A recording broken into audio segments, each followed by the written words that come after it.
마태복음 26장 41절 말씀 보겠습니다. 네, 다 찾았으면 함께 읽도록 하겠습니다. 시작. 시험에 들지 않게 깨어 기도하라. 마음에는 원이로되 육신이 약하도다 하시고. 아멘. 네, 감사합니다. 주기도문 9번째 시간입니다. 소제목은 이렇게 잡았습니다. 시험에 들게 하지 마소서라고 잡았습니다. 시험에 들게 하지 마소서. 혹시 시험에 드셔본 적 있나요? 교회에서 특히 그런 이야기 많이 하시죠? 잘 나오다가 안 나와. 나오긴 하는데 여기저기 활동을 많이 하시던 분들이 갑자기 하나씩 안 하시고 어딜 가나 보이시던 분들이 보이지가 않고 그냥 겨우 예배만 드리고 어디론가 사라져버리는, 그럴 때에 시간이 지나서 나 아니면 신방을 이렇게 해보면 시험에 들었다 라고 이렇게 경험 많이 하셨죠? 내가 시험에 들었다. 진짜 시험에 들은 것일까요, 그게? 근데 희한하게 시험을 준 사람은 거의 없죠. 시험을 받은 사람은 있는데 시험을 준 사람은 없습니다. 저도 어릴 때에 성도분들이, 이제 집사님들이나 권사님들, 뭐 장로님들도 그렇고 시험에 들었다 라는 말씀을 하셨는데 그게 잘 이해는 좀 가지 않았어요. 뭔 시험에 들으셨지?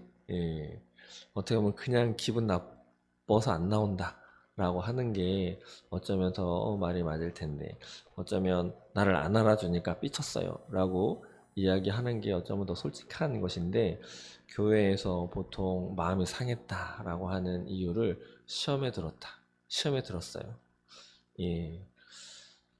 물론 시대가 또 지나서 실제로 어떤 사건 때문에, 어떤 사람의 말 때문에 시험에 드는 그런 경우는 물론 있습니다. 그런데 우리 교인들, 성도분들이 나 시험에 들었어, 그래서 나 교회도 왔다 갔다, 뭐 이런 이야기를 하실 때 보면 거의 90% 이상은 그냥 내 기분이 상했어. 내 마음에 안 들어. 내가 뭔가 의견을 냈는데 반영이 안 됐어. 소위 삐친 거죠. 나의 주장이 좀 받아들여지고 내 주장대로 좀 이루어져야 하는데 그것이 되지 않을 때, 또 사람들과 여기저기 부서에서 함께 힘을 합쳐서 뭔가 이렇게 해 나가는데 거기에서도 의견이 많이 갈리게 되는 거죠. 그럴 때 자기가 낸 의견이 반영되지 않거나 묵살당하거나 좀 기분 나쁜 말투로 이렇게 반응이 왔을 때 많이 그런 이야기를 하게 됩니다.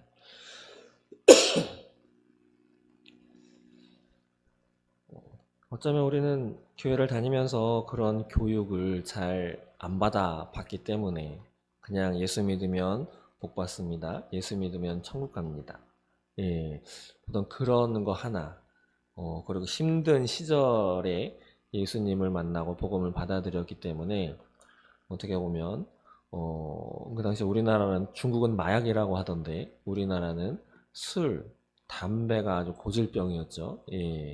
돌아가신 저희 아버지도 나이로 중학생도 안 되어서 담배를 시작을 하셨다고. 그때는 완전 시골이었기 때문에 그냥 담배 입해가지고 친구들끼리 해본 경험이 시작이 되었다라고 이런 얘기를 어렴풋하게 들은 기억이 있습니다. 그래서 어떻게 보면 술, 담배 끊는 것 자체가 신앙생활의 시작이고, 술, 담배 끊으면 하나님, 네, 이제 술, 담배 끊었으니까 하나님 앞에 나올 수 있습니다 라고 하는, 어쩌면 자기의 공로인지도 모른 채 그것을 내세우면서 예배, 신앙생활을 시작했던 그런 사람들이 바로 우리나라 사람, 우리 민족이 아닌가 싶습니다. 그런데 그런 것들을 우리 목사님들이 잘 이렇게 다독거려주고 교육을 또 잘 시켜주셔서 물론 올바르게 되시는 경우도 많이 있지만 또 그렇지 못한 경우도 참으로 많이 이렇게 보게 됩니다. 그래서 나 시험에 들었어요 라고 하는 말을 앞으로는 함부로 안 하셨으면 좋겠습니다. 그냥 솔직히 저 때문에 어쩌면 기분이 바쁘시게 되실 수도 있어요. 예, 그럴 때 직접 말씀해 주시면 제가 이렇게 돌아보고 용서를 구하고, 제가 잘못한 게 있으면 물론 사과와 용서를 구하는 게 마땅한 일인 것이죠. 예, 기분이 나쁘셨으면 뭐 때문에 기분이 나빴다, 뭐 이런 것들을 좀 솔직하게 이야기가 오고 갈 수 있는 그런 더생명교회가 되었으면 좋겠습니다. 물론 성도분들끼리도 마찬가지죠. 뭔가 이렇게 기분이 나빠, 그러면 그것을 마음에 꽁 하고 담아 계시다가, 아, 나 시험 들어서 나는 교회 뭐 안 나와, 난 예배 당분간 휴식할 거야, 이러지 마시고, 예, 그것을 그냥 아무것도 아닌 채 소화하실 수 있으면 그냥 지나가시면 참 좋겠지만, 그렇지 않으면 그것을 먼저 기도는 해보셔야 되겠죠. 예, 기도를 해보시고 하나님 앞에 이것을, 그 상대방, 내가 기분 나빠했었던, 나를 기분 나쁘게 만들었던 그 상대의 성도분께 이야기를 할 때 어떤 식으로 이야기를 하면 좋을지, 또 어떨 때 상대방 성도님과 연락을 해서 어떻게, 어느 때에, 어디에서 이야기하면 좋을지까지 기도해 보시고 하나님이 주시는 마음을 가지고 그것을 나눈다면 그것이 진짜 순조롭게 해결될 줄 믿습니다. 이 앞에서는 저도 나이는 여러분들보다 좀 어리지만 그런 경우가 몇 번 있었거든요. 여러분들 어쩌면 저보다 더 많이 있으실 겁니다. 속으로는 되게 막 이렇게 복잡스럽고 이렇게 하면 어떡하지? 저렇게 하면 어떡하지? 라고 하는 염려와 걱정과 수많은 가지수를 많이 생각해 놓았는데, 막상 기도하고 만났을 때는 그 생각하고 고민했었던, 또 머릿속에 담아두었던 그 여러 가지 경우의 수가 아무짝에 쓸모없이, 예, 그냥 되게 수월하게 해결되었던 적도 참 여러 번 많이 있었습니다. 그렇기 때문에 우리 더생명교회의 우리 성도분들, 저를 포함해서 우리 더생명교회 공동체는 그렇게 기분 나쁘면 솔직하게 얘기하시면서 풀고, 물론 그게 하나님 안에서 기도하심으로 그런 것들이 앙금으로 되지 않도록 하는 그런 우리 더생명교회가 되었으면 좋겠습니다. 예, 오늘 시험에 들게 하지 마소서가 소 제목인데, 여기서 시험이라고 하는 단어가 있어서 제가 어릴 때부터 좀 많이 생각했었던 그 시험 들었다라고 하는 것을 한번 말씀드렸습니다. 오늘 본문으로 잡은 말씀은 예수님이 겟셋마네 기도, 동산에서 기도한 그런 내용 가운데 하나이죠. 예수님께서 십자가에 이제 지고 올라가시기 전에 하나님께 이제 기도하시면서 제자들에게 요청을 하셨죠. 너희도 나를 위해서 기도해다오. 그러고 갔다 오셨는데 이 제자들이 전부 다 잠에 빠져들어서 잠을 자고 있었어요. 나는 지금 내 앞에 어떤 일이 벌어질지 깜깜하고 무섭고 겁나고, 그래서 기도를 요청했는데, 기도를 같이 해주면 좋으련만 제자라고 하는 그런 사람들이 같이 기도하지 않고 깨어지도 않고 잠들어 있는 모습을 본 예수님께서 하신 말씀이죠. 시험에 들지 않게 깨어 기도하라. 마음에 놓은 이로되 육신이 약하도다 하시고. 주기도문을 통해서 예수님이 또 우리에게 가르쳐 주신 기도는 정확하게는 이 구절입니다. 우리를 시험에 들게 하지 마시옵고 라고 하는 기도 제목이죠. 시험이라고 하는 단어가 나오죠. 여기 보시면 시험에 들게 하지 마시옵고, 도대체 시험, 시험은 찾아옵니다. 저는 군대 가면 시험이 없을 줄 알았어요. 그냥 2년 한 2개월 군대 생활하고 나오면 그냥 지나갈 줄 알았는데, 군대 간 첫날 시험 보겠다고 수첩 하나 나눠주더니 거기 복무 신종과 한 10개인가 이렇게 있더라고요.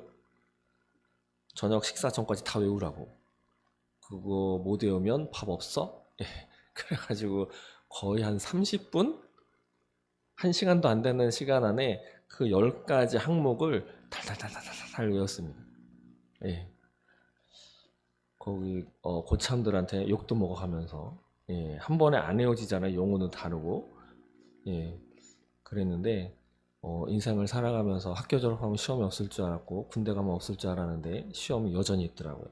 근데 인생을 살아가면서 또 시험은 계속 없지 않더라고요. 제가 처음 이제 신학교를 들어가서 이제 전도사로서 사역을 시작하면서 중고등부, 뭐 청년부, 뭐 어린이부 이렇게 맡아봤는데 물론 수요 예배 때나 새벽 예배 때는 이제 성인분들을 대상으로 말씀 나누게 전했습니다. 근데 그때 들었던 생각이 어, 시험 보는 느낌이었어요. 예, 시험 보는 느낌. 말씀을 잘 전하나, 거의 매주 시험 보는 느낌.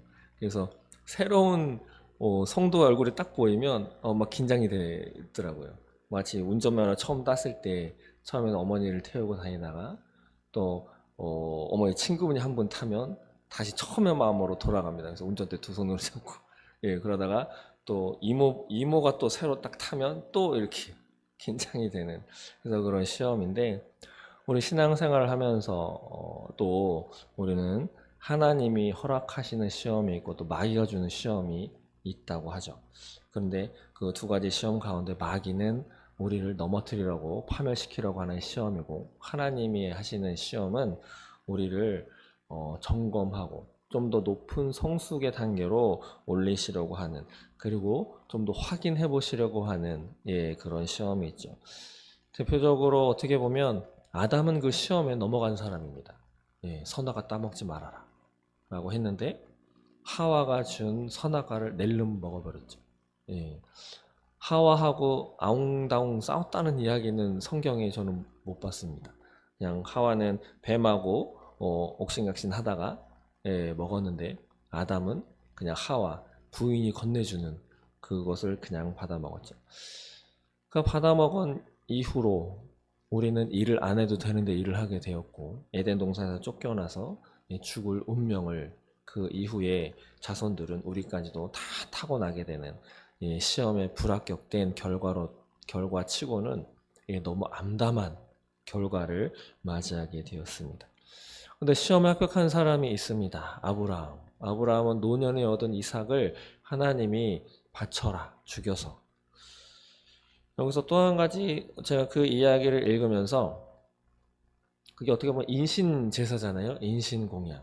그런데 하나님은 그 당시에 다른 이방인들이 지내는 제사에는 다 인신 공약이 있었는데 하나님은 그런 존재가 아닌데 하나님이 인신 공약을 원하셨을 때 아브라함은 그 이방인의 제사인데 하나님이 하신 거 맞나? 하나님은 그러실 분 아닌데 이건 내가 잘못 들은 거일 거야 라고 안 했을 수도 있는데 아브라함은 그것을 했단 말이죠. 그거를 처음 보았을 때 참 아브라함은 진짜 대단하다라는 생각을 그거 하나만으로도 한 적이 있었습니다. 근데 어쨌든 아브라함은 이삭을 데리고 거의 죽이기 직전까지 갔었죠. 그때서야 하나님은 시험에 너가 이제서야 나를 사랑하는 줄 내가 인정한다 라고 하면서 너가 복의 근원이 될 것이다 라고 하시면서 많은 복의 축복의 근원으로 만들어 주셨죠. 그래서 내 씨로 말미암아 천하 만민이 복을 받으리니 이 아브라함이 시험에 합격했기 때문에 영적인 아브라함의 자손이라고 불리우는 우리도 그런 하나님의 복을 받아서 천국 백성이 될 수 있었습니다. 한 사람의 시험은 이렇게 그 개인의 문제를 떠나서 그 후대까지 어마어마한 영향력을 미치는 결과를 갖고 온다라고 하는 것을 우리는 성경을 통해서 알 수 있습니다. 그렇기 때문에 우리는 더더욱 말과 행실 또 신앙의 면에 있어서 정말 잘 살아내야 하겠다라고 하는 생각을 오늘 이 말씀을 준비하면서 참 많이 하게 되었습니다. 그리고 특히나 우리들에게는 보통 자녀들이 다 있잖아요. 그렇기 때문에 내가 어떻게 살았느냐에 따라서 그 영향이 네 자녀에게 가는 것은 가지 않는다 라고 생각하시는 분은 아마 없을 거예요. 예수님을 믿던 안 믿던 특히 우리나라 민족의 어머니나 아버지들은 자녀가 무언가 안 됐을 때 내가 인생을 잘못 살았기 때문이다. 내 죄 때문에. 내 죄가 너를 이렇게 만들고 있구나라고 그렇게 많이 탄식하고 어쩔 수 없어라고 하는 게 또 깔려 있죠. 이미 그렇게 살아온 것을. 예, 그런 민족성을 갖고 있는 사람들이 바로 우리나라 사람입니다. 어떻게 보면 참 안타까운 것이죠. 근데 제가 어릴 때 우리 교회를 나갔을 때 목사님의 설교를 들으면서 이런 생각을 한 적이 있어요. 예수님은 십자가에서 모든 걸 이루셨잖아요. 그렇기 때문에 죽을 수밖에 없는 운명을 타고난 우리 죄인인 인간도 하나님은 그 죄의 사슬을 끊어서 구원으로 이렇게 올려놓으셨다. 아마 그런 내용이었던 것 같아요. 그런데 그때 저는 어떤 생각을 했냐면 우리 집안은 대대로 제사를 지냈고, 예, 아무튼 그러한 집안이고 예수님도 잘 안 믿고 거의 우리 아버지 형제들 중에 저희 집만 예수를 믿었습니다. 아마 지금도 다른 집안은 거의 안 믿는 것으로 알고 있는데 그럴 때 그런 생각을 했어요. 근데 윗물이 더럽잖아요. 시커먼 물이 막 내려와. 그러면 밑에 물은 당연히 시커먼 물이 내려오겠죠. 근데 거기에 예수님이 딱 계시면, 근데 희한해, 어떻게 그런 생각이 들었는지 모르겠는데 정수기 필터를 거치면 물이 깨끗해지는 것처럼 예수님이 거기에 중간에 딱 계시면 그 더럽고 시커먼 물, 조상 대대로 내려오는 그 더럽고 시커먼 저주스러운 그런 것들이 예수님의 피에 필터링이 되어서 깨끗한, 예, 그런 물로 될 수 있겠다라고 하는 생각을 그 어린 시절에 말씀을 들으면서 한 적이 있습니다. 그렇기 때문에 우리는 소망이 있는 것이죠.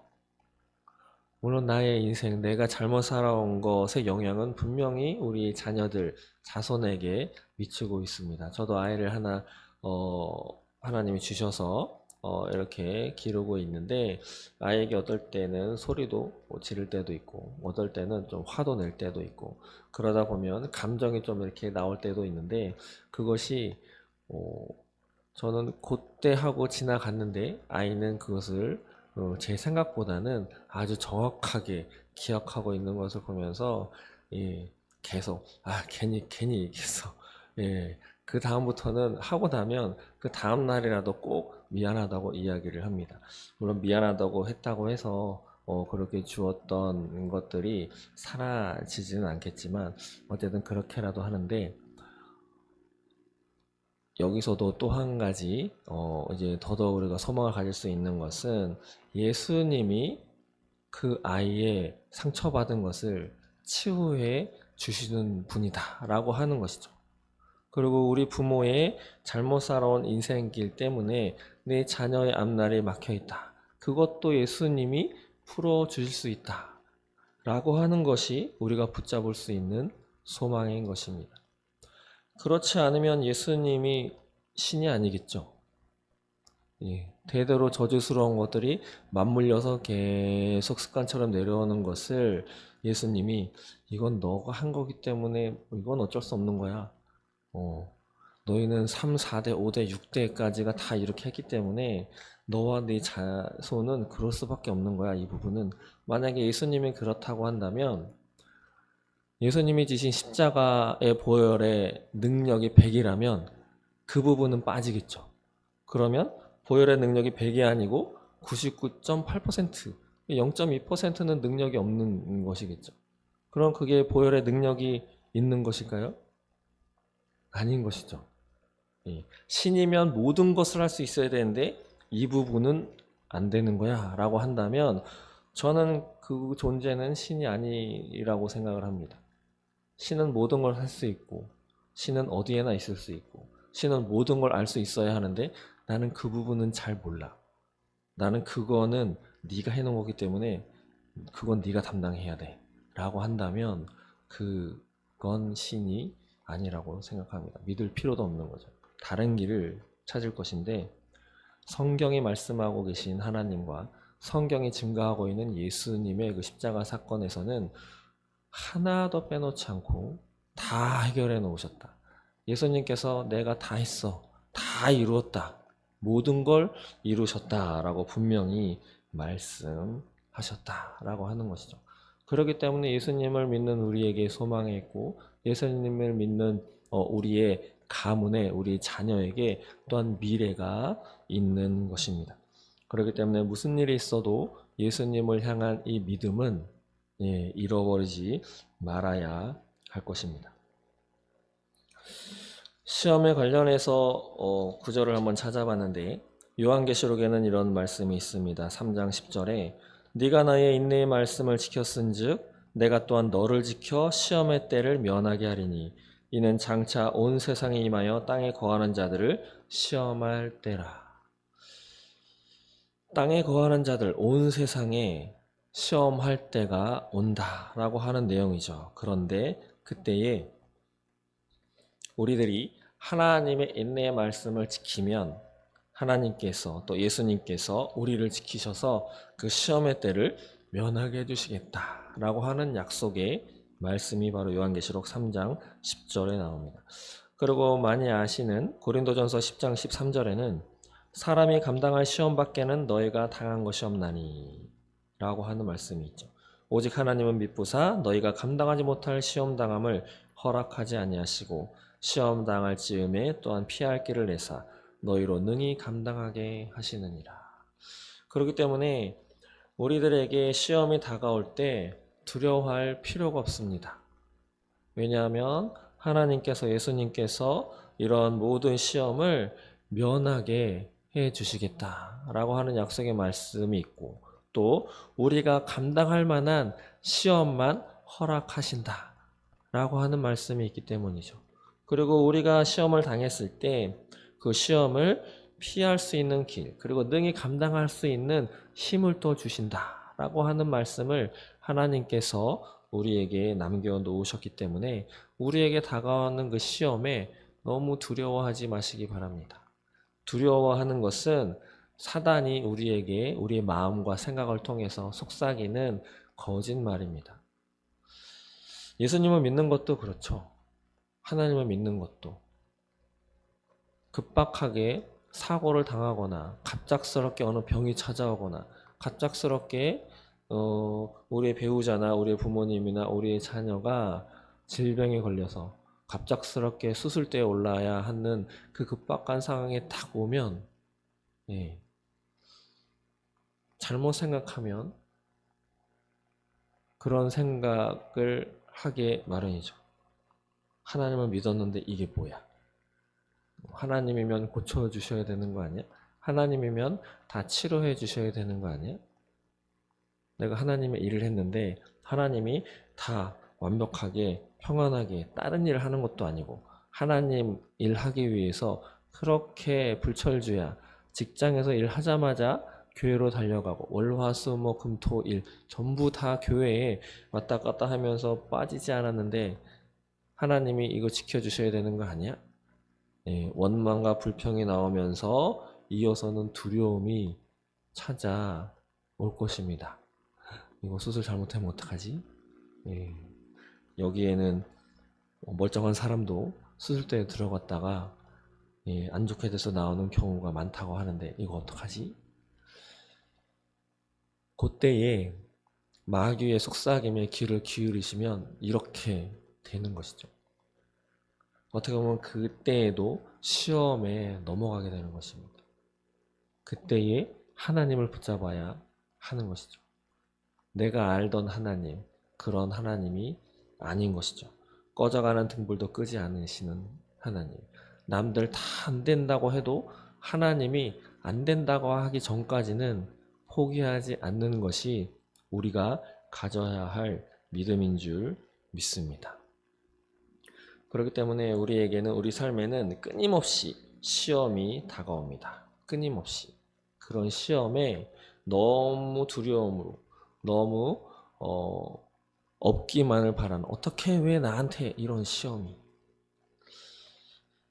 어떻게 왜 나한테 이런 시험이 다가왔어 라고 하는 불평을 시점을 잠깐 바꿔서 관점을 잠깐 바꾸면 쟤한테는 이 시험이 와도 된다는 말과 똑같습니다. 어떻게 왜 나한테 이런 시험이 오지? 왜 나한테? 왜 내 자녀한테? 왜 우리 부모한테? 달리 보면 나는 안 되지만 쟤는 괜찮아 라고 하는 예, 밑바탕에 그런 생각이 깔려 있는 것이죠. 말은 그렇게 안 하지만. 그 시험. 예수님께서는 시험에 들지 않게 깨어 기도하라 라고 하신 말씀. 우리 주기도문에서도 우리를 시험에 들게 하지 마시옵고 라고 하는 기도를 꼭 해라. 주기도문에 못을 박아 놓으셨습니다. 이런 기도를 미리 해야 하는 이유. 질병이 찾아오기 전에 예방을 하는 것이 최선의 방법이다. 다들 이야기하죠. 그러나 그렇게 하지 못하는 것이 또 우리의 인생길입니다. 운동을 해야 하는 것도 알고 있고 좋은 음식을 먹어야 하는 것도 알고 있고 잠을 풍족하게 자야 하는 것도 알고 있는데 혹시 그렇게 생각하고 계신가요? 탄산음료 안 마시고 설탕, 흰색 가루 잘 안 마시고 소금 아주 싱겁게 드시고 잠은 11시, 10시 전에 주무시고 거의 뭐 7시간 이상은 자야, 8시간 이상은 자야 된다고 하는데 또 일주일에 적어도 5번, 30분 이상 운동은 하시나요? 예, 저는 운동을 안 하고 있습니다. 예, 아무것도 하기 싫은 월요일 그냥 잠만 웬만하면 아침에 조금 자려고 이렇게 하는데 그것도 잘 되진 않는데 여하튼 그것이 우리의 인생입니다. 그러나 그건 그렇게 해도 되지만 예수님께서 우리에게 가르쳐 주셨던 시험을 위해서 깨어 기도해라. 시험에 오지 않도록 하나님께 기도해. 라고 하는 것은 놓치면 어떤 결과를 갖고 올 수 있느냐?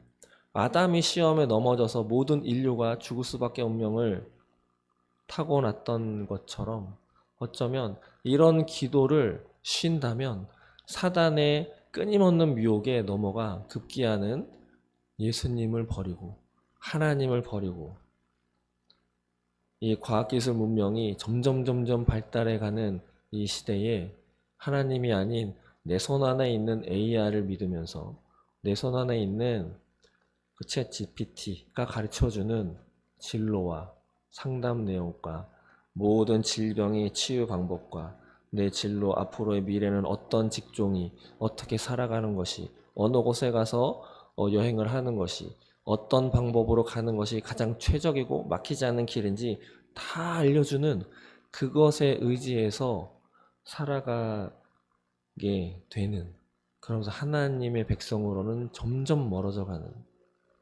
그렇게 살아갈 수 있는 위험이 있는 때가 바로 지금 2024년도를 걸어가고 있는 바로 우리와 우리 자녀들이라 생각합니다. 그렇기 때문에 우리는 시험에 들지 않도록 기도해야 하는데 이 기도하는 까닭은 바로 우리가 불완전한 존재이기 때문이죠. 우리는 너무도 약점이 많이 있습니다. 우리는 우리가 계획했던 것도 지키지 않는 존재입니다. 예, 지난 시간에도 질문하고 여쭤봤지만 2024년도가 시작되면서 나는 이것은 꼭 할 거야. 예, 한 가지라도 완벽하게 하신 거 있으신가요? 2024년도에 다짐했던 것 가운데 하나라도? 예, 아마 이 지구상에 별로 없을 겁니다. 예, 그것이 우리 인간들인 것이죠. 너무 나약하기 때문에. 그것을 루터는 유리그릇이다 라고 이렇게 또 비유적으로 표현을 했습니다. 파스칼은 갈대 같은 존재가 인간이다 라고 또 이렇게 써놨더라고요. 이런 나약한 존재이기 때문에 우리는 그 시험을 우리 혼자서는 결코 이겨낼 수 없습니다. 하나님의 도우심이 필요한 것이죠. 그렇기 때문에 이렇게 기도하는 까닭, 또 왜 기도해야 하느냐? 하나님의 도우심을 구하기 위해서 기도하지만 이 시험 때마다, 시험이 찾아올 때마다 누가 또 같이 오느냐? 사단이 같이 찾아와서 우리에게 다가온 그 시험의 그 상황을 이용해서 우리가 하나님을 원망하고 급기야는 파멸의 길로 가도록 사단이 끊임없이 옆에서 우리를 미혹하고 꼬드기고 있기 때문인 것이죠. 베드로전서 5장 8절에 이렇게 말씀하죠. 근신하라 깨어라 너희 대적 마귀가 오는 사자같이 두루다니며 삼킬 자를 찾나니. 이 마귀는 겁나는 게 없습니다.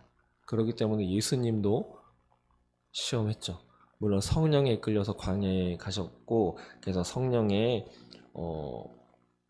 이끌림으로 시험 장소까지 가신 예수님이시지만, 어쨌든 마귀는 예수님도 두려워하지 않는 존재입니다. 그래서 우리가 시험을 당할 때에 마귀도 같이 온다. 그렇기 때문에 우리는 하나님께 이 시험에 들지 않도록 하나님께 도움을 요청하는 기도를 해야 한다는 것이죠. 그리고 뭐 인간적으로도 그렇고 영적으로도 그렇지만 시험이 찾아오면 평안하신가요? 아니면 힘드신가요? 질병이 찾아오면 힘들죠. 예. 지금 목이 좀 안 좋은데, 예, 성도분들께서도 목이 좀 안 좋으셔서 마스크도 쓰고 계시고, 이 쓰는 것 자체가 일단 피곤하고 힘들잖아요. 또 챙겨야 하고, 또 괜히 기침하면 옆 사람한테 눈치 보이고, 특히 코로나 이후로부터 힘듭니다. 시험 받을 때. 그렇기 때문에 예수님께서도 겟세마네 동산에서 기도하실 때 첫 기도가 이 잔을 내게서 지나가게 하옵소서 라고 기도를 드리는 것이죠. 그리고 먼저 설명해 드린 것과 같은 이유이긴 하지만 우리는 많이 약점과 그런 단점, 또 부족한 것, 또 우리는 또 많이 어리석습니다. 예, 똑똑하다고 하지만 늘 또 빈틈이 있죠. 예, 우리만 알까요? 사단은 또 너무도 잘 알고 있습니다. 어떤 사람이 사단의 IQ를 측정했다고, 그걸 어떻게 측정했는지 찾아보진 않았지만 6천 뭐 몇이라고, 예, 아마 들어보셨을 거예요. 저도 어느 목사님이 설교할 때 하신 말씀으로 기억하고 있는 건데, 예, 우리 인간들은 한 160, 170이면 예, 멘사라고 해가지고 특별하게 또 이렇게 가입돼서 자기들끼리 이렇게 어울리는 뭐 그런 게 있는데 훨씬 높죠. 그러면 사단도 우리 인간들의 또 개개인의 약점과 어리석음을 너무도 잘 알고 있습니다. 그렇기 때문에 이런 시험을 당할 때 이 사람의 어느 곳을 치고 들어가면 얘가 무너질 것이다 라고 하는 것을 사단도 너무 잘 알고 있는 거죠. 어떤 사람은 돈, 어떤 사람은 백, 어떤 사람은 술, 어떤 사람은 차, 어떤 사람은 주식, 도박, 마약, 여자, 남자, 뭐 여러 가지. 특히 약한 부분이 누구나 다 있습니다. 어떤 사람은 명예. 아무것도 아닌데 그 자리에 세워주지 않았다고 한번 삐쳐가지고 예, 상종도 안 하고 그런 경우도 참 많이 있습니다. 옆에서 보면 아무것도 아닌 것인데 예, 상황이 그냥 그렇게 된 것인데 그것으로 사단은 그런 틈을 절대 그냥 지나가지 않죠.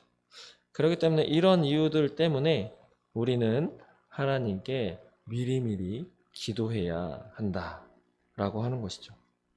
그래서 우리는 항상 어떤 것이 다가올 때, 어떤 것을 선택할 때 우리 인간적인 또 내 개인적인 그런 육신적인 욕망과 하고 싶은 것 때문에 선택사항과 또 그에 배치되는 하나님의 말씀이 원하는 내가 들었던 또 내가 신앙하는 그 예수님, 내 속에서 이야기하시는 성령님의 음성이 원하는 그 둘 중에 항상 내적인 갈등을 우리는 하고 있습니다. 이것이 가장 기초적인 영적인 전쟁이죠. 사도 바울도 그래서 오라 나는 공고한 사람이로다 라고 이렇게 고백한 것을 아실 수 있을 것입니다. 그렇기 때문에 우리는 시험에 들지 않게 깨어 기도하라 하고 하는 예수님의 말씀, 나를 시험에 들지 않게 하옵소서 라고 기도하는 그 이면에는 하나님 내가 이 시험 당할 때 피할 길을 내주시고 이런 선택사항에 이 시험거리가 찾아왔을 때 하나님이 원하시는 하나님이 보시기에 옳은 길을 선택하고 그것을 꿋꿋하게 묵묵하게 행할 수 있는 힘을 저에게 허락하여 주옵소서. 이것도 포함한 기도가 이 기도일 것입니다.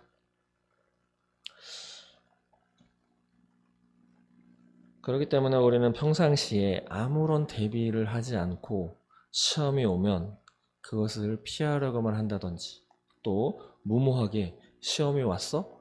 나는 이길 수 있어. 예, 그런 무모한 자신감은 버리셔야 합니다. 우리는 너무도 연약하고 너무도 보잘것없고 너무도 불완전한 존재이기 때문에 그런 시험을 우리 자신 자체가 피할 수도 없을 뿐더러 또 그 시험을 우리 자신의 힘으로 이겨낼 수도 없는 존재가 바로 우리입니다.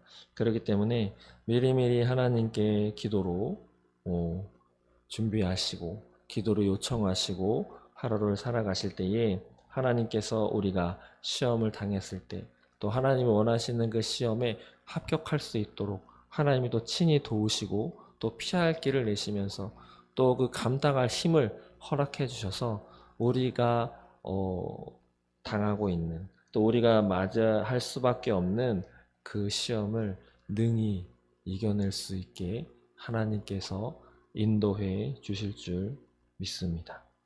그래서 우리 모두 특히 더생명교회에서 함께 예배하며 신앙생활하고 있는 저 여러분들은 이렇게 날마다 기도하심으로 시험에 넘어가지 마시고 그 시험을 능히 이기게 하시는 내가 아니고 하나님의 능력을 믿으시기 바랍니다. 우리는 진짜 아무것도 할 수 없습니다. 그것을 일찍 깨닫는 사람이 좀 더 성숙한 그리스도인이다 라고 하는 생각을 하게 되는데 나는 안 되지만 하나님은 되시고 나는 이미 죽을 수밖에 없는 사람이지만 예수님이 함께 하셨기 때문에 우리가 살 수 있는 것처럼 시험이 다가왔을 때 하나님이 도우시면 그것이 나를 쓰러뜨리는 시험이 아니고 나를 한 단계 더 높이는 그 시험 단계가 되어서 욥도 그런 고백을 했죠. 희미하게 보였었는데 내가 이제서야 주님을 대면하게 됩니다. 똑바로 볼 수 있게 되었습니다. 라고 고백했던 욥의 고백과 같이 어느 한 시험이 나를 무너뜨리는 것이 아니고 내가 좀 더 하나님 앞에 좀 더 성화를 이루어가는 좀 더 예수님과 닮아가게 되는 그런 한 단계 한 단계 계단을 올라가는 그런 시험의 경험을 하시는 저 여러분 되시기를 바랍니다.